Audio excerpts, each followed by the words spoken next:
आज हम लोग घातांक के और कुछ आगे सवाल करेंगे। पहला सवाल है, यदि टू की घात एक्स प्लस 4 माइनस टू की पावर एक्स प्लस 2 बराबर 3 तो एक्स का मान ज्ञात करो।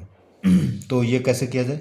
लिखा है टू की पावर एक्स प्लस 4, तो टू की पावर एक्स प्लस 4 लिखा है, तो इसको हम क्या लिख सकते हैं? इसको हम लिख सकते हैं टू की पावर एक्स इंटू टू की पावर 4। इस तरीके से ले सकते हैं। क्यों ले सकते हैं?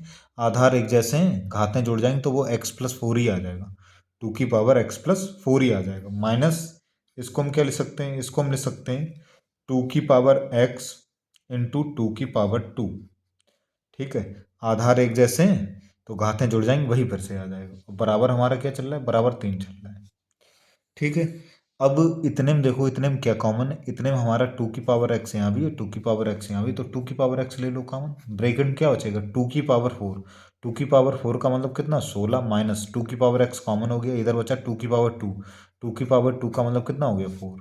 और बराबर क्या चल रहा है? 3। तो ये हमारा आ जाएगा 2 की घात एक्स, 16 में से 4 गया 12 बचा, और बराबर क्या चल रहा है? 3। तो ये हमारा आ जाएगा टू की पावर एक्स बराबर, ये 12 इसके नीचे चला जाएगा तो ये आ जाएगा 3/12 आ जाएगा। ठीक है, तो इसे हल करेंगे, ये हो जाएगा 3 एकम 3, 3 चौक 12 हो गया, 3 चौक 12 हो जाएगा। ठीक है, तो ये आ जाएगा टू की पावर एक्स बराबर, यहाँ पर हमारा क्या आ जाएगा? 1/4 आया। ये कितना आया? 1/4 आया, तो ये हो जाएगा टू की पावर एक्स बराबर 1/4 लिख लेंगे, टू की पावर 2। तो ये आ जाएगा टू की पावर एक्स बराबर, अब ये 2 की घात 2 ऊपर ले जाएंगे, ये प्लस के ऊपर ले जाएंगे तो क्या की हो जाएगी? माइनस हो जाएगी। 2 की और क्या हो जाएगा? -2 हो जाएगा। और यहाँ पर हम देखें तो आधार एक जैसे हैं। आधार कैसे हैं? एक जैसे हैं। अब आधार अगर एक जैसे हैं तो घातें क्या हो जाएंगी? बराबर हो जाएंगी, तो एक्स बराबर क्या आ जाएगा? -2। ठीक है, तो एक्स वैल्यू क्या आ जाएगी? -2 आ जाएगी। ये हमारा क्या हो जाएगा?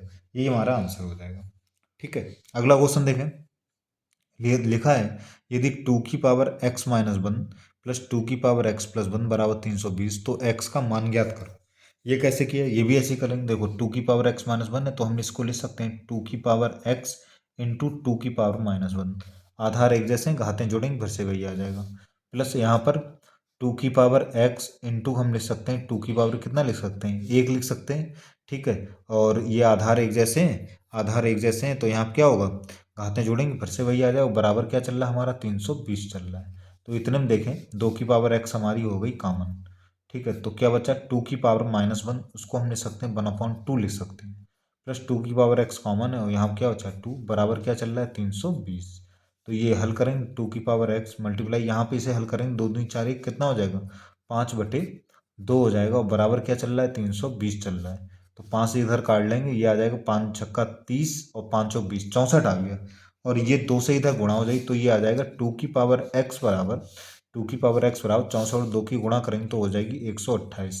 तो ये आ जाएगा टू की पावर एक्स बराबर 128 को हम लिख लेंगे 2 की घात 7।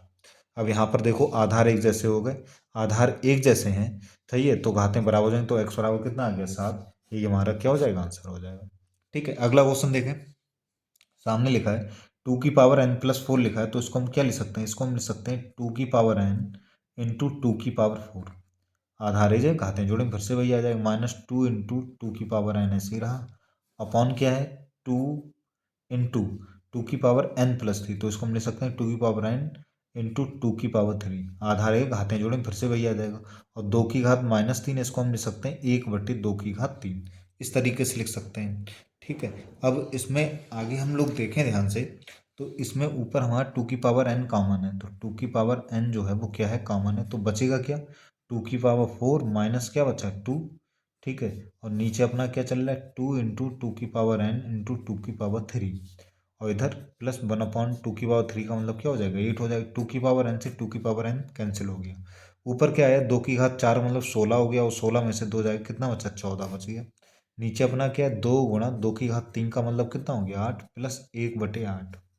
तो यहाँ क्या आ जाएगा? 2 से हम काट लेंगे, 2 सत्ते 14। तो ये हमारा आ गया, क्या आ जाएगा? 7/8 प्लस कितना आ गया? प्लस ये 1/8।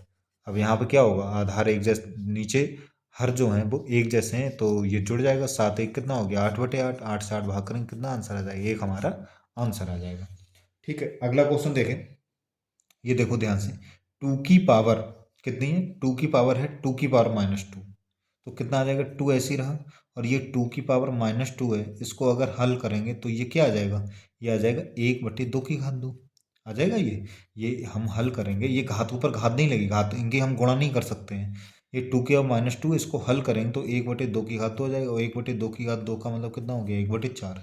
मतलब 2 की पावर, और इतने को हमने हल किया, ये सही है, कितना है, 1/4, मतलब 2 की पावर 1/4, यही हमारा क्या हो जाएगा, आंसर हो जाएगा। अगला क्वेश्चन लिखा है कि 2 की पावर 3 और इस पूरे की पावर 2 तथा 2 की पावर 3 स्क्वायर में कौन बड़ा है। तो यहाँ देखो, 2 की घात 3 और इस पूरे घात 2 लगा है, तो जब घात ऊपर घात लगी तो घातों गुणा हो जाती है, तो 3 दूनी कितना हो जाएगा, 6 हो जाएगी। मतलब इसका मतलब 2 की घात 6 है, तथा इसका मतलब क्या है। अब यहाँ देखो, ये घात ऊपर घात नहीं लगी, यहाँ 2 की पावर, यहाँ भी ये 3 स्क्वायर हो, 3 स्क्वायर का मतलब 3 × 3, मतलब 2 की पावर कितना हो जाएगा, 9 हो जाएगा। मतलब इसका हल 2 की पावर 6 और इसका हल कितना है, 2 की पावर 9। अब कौन सा बड़ा है, तो यहाँ ये 2 की पावर 6, ये 2 की पावर 9, तो ये बड़ा है। इसका बड़ा होने का मतलब कौन सा बड़ा है, हमारा यहाँ पे बड़ा हो जाएगा 2 की पावर कितना, 3 स्क्वायर, ये बड़ा हो जाएगा। और 2 की पावर 3 उस पूरे घात 2 है, वो क्या हो जाएगा, छोटा हो जाएगा। आशा करते हैं अच्छे से सब सवाल समझने में आगे होंगे।